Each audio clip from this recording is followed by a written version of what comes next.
man about my age in a Bobcat. No cougars today. Wow.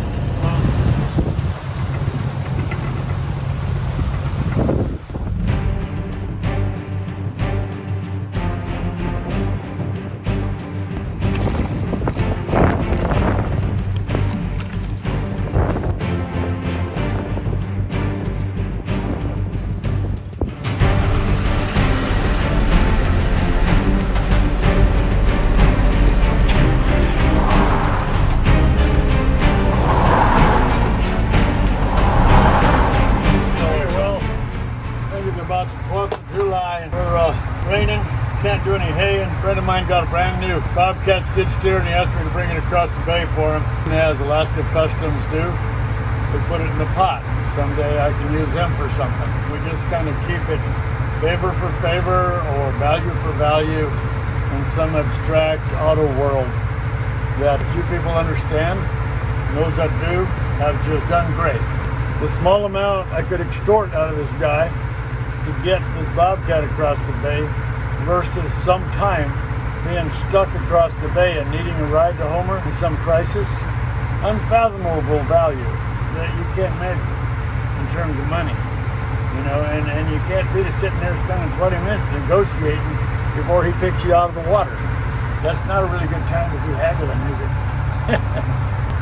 This is another dose of Auto World today. We were hauling hay and it rained. Several things we could be doing, but what'll make Craig Smith happy? Back in the hippie days, it was called karma.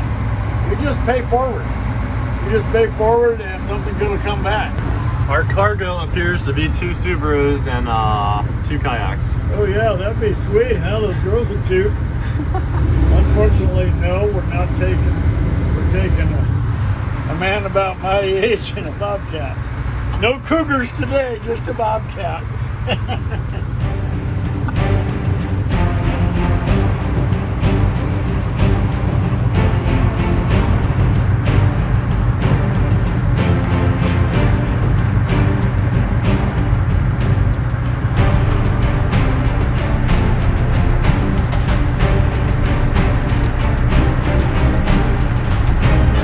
There we go. Perfect. Perfecto mundo. Way to go, Craig. Good job.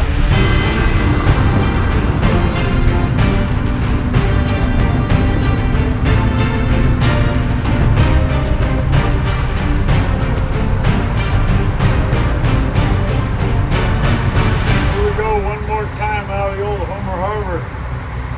I've been coming in and out of this Homer Harbor ever since I was a buck. Before the earthquake, the harbor was right here. This big a harbor. Now then it sank and they filled it in.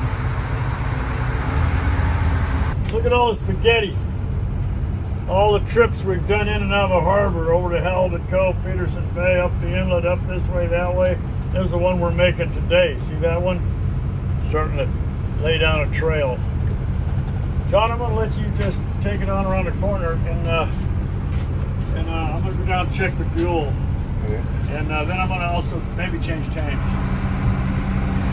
Be right back.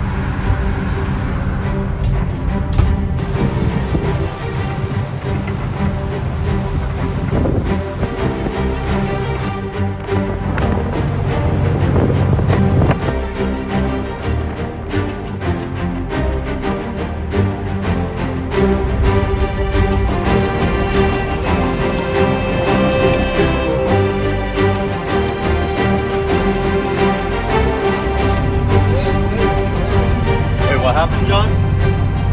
What happened? A pigeon has a nest out there in the hole. Really? And when we left the harbor, she was up on top of it because we were moving. And then we were right over there about 7 miles out. She landed right up on the rail up there and sat there for a few minutes and then flew off. So she's following the boat? Well, her nest was in there. A pigeon navigates off the sun. So she knew where she was at. But I haven't seen her on the boat when we were parked there or anything. I haven't seen her come down and land on the boat. But I got 4 of them on my boat doing the same thing.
I'd like to fill you in just a little bit. Things got kind of hectic, and sometimes when it's hectic you forget to document it. What you're seeing here now is the skid steer beginning to back up, and right away we notice that the bucket's not coming up.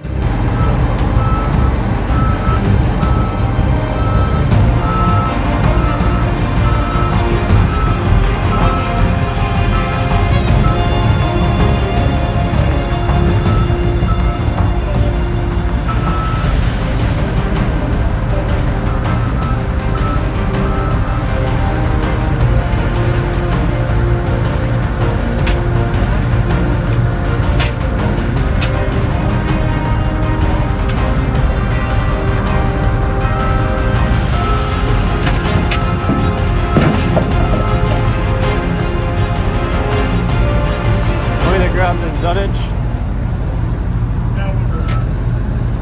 Another up.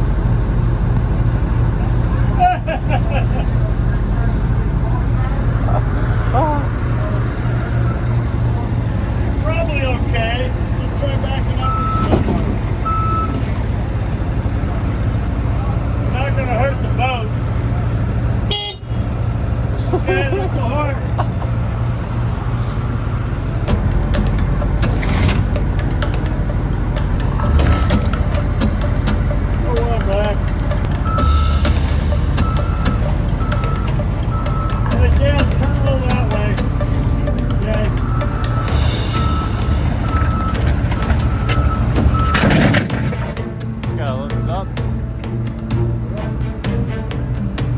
Think it's because the door's open?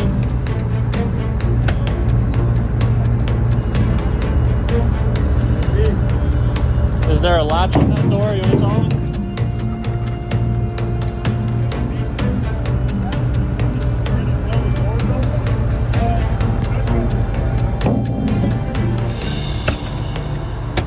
Is that a latch?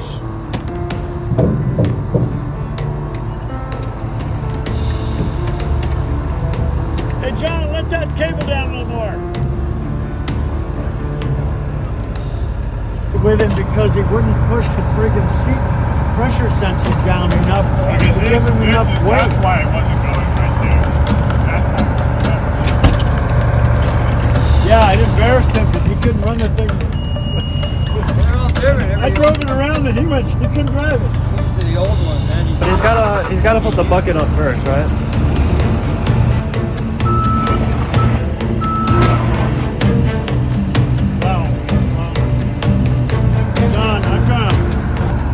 We should figure out something here before we get now you're seeing the whole thing stuck on the beach with the bucket still on the gate and tide coming in, and to make matters worse, he's spinning his track. One thing I can do is try to drive the boat forward and make the gap between the beach and my boat smaller.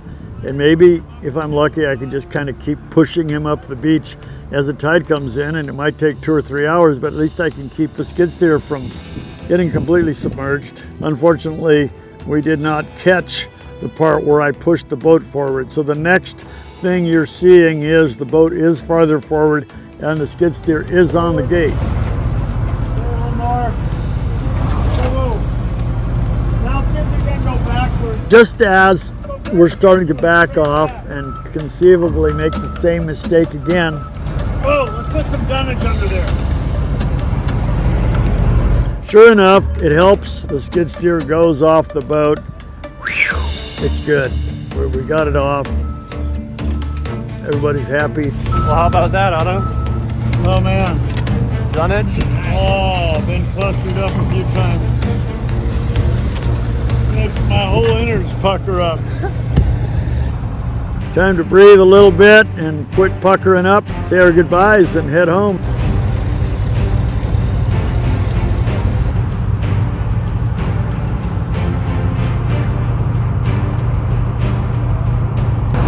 That was good thinking, Otto. Thanks, guys. I don't know what to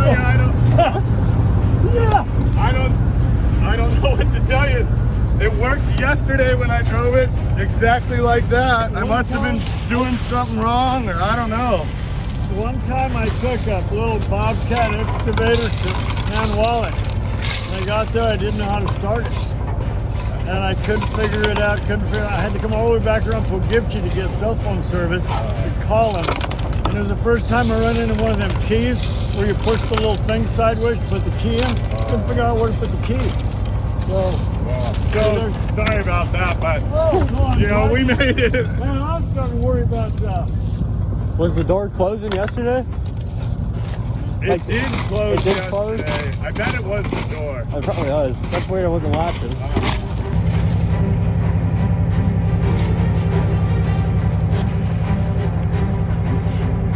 figure it out. I'm gonna want to know what it is. Think it was the door?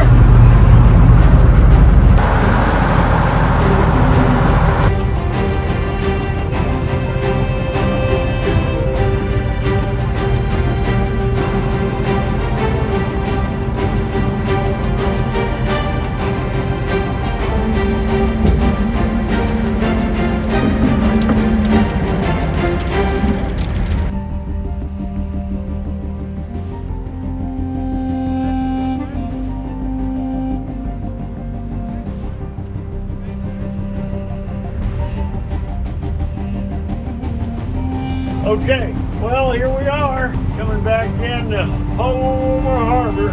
Been out here a few hours, do a little job for somebody, hang out with some friends, got to see a few whales. We're gonna go tie this little baby up, and we're gonna go have us a little dinner. Maybe go get some fish and chips. So long, been good to know ya. So long, been good to know ya.